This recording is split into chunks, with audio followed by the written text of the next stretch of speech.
بسم اللہ الرحمن الرحیم۔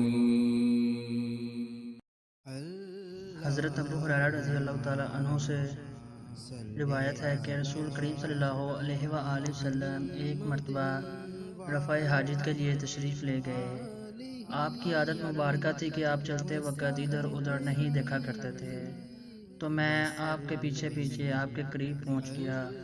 مجھے دیکھ کر آپ نے فرمایا کہ مجھے پتھر ڈھونڈ دو تاکہ میں اس سے پاکی حاصل کروں، یا اسی جگہ کوئی لفظ فرمایا اور فرمایا کہ ہڈی اور گوبر نہ لانا۔ چنانچہ میں اپنے دامن میں پتھر بھر کر آپ کے پاس لے گیا اور آپ کے پہلو میں رکھ دیے اور آپ کے پاس سے ہٹ گیا۔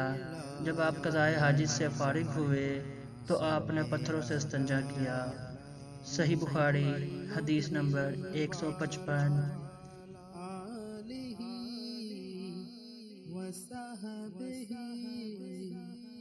وسلم۔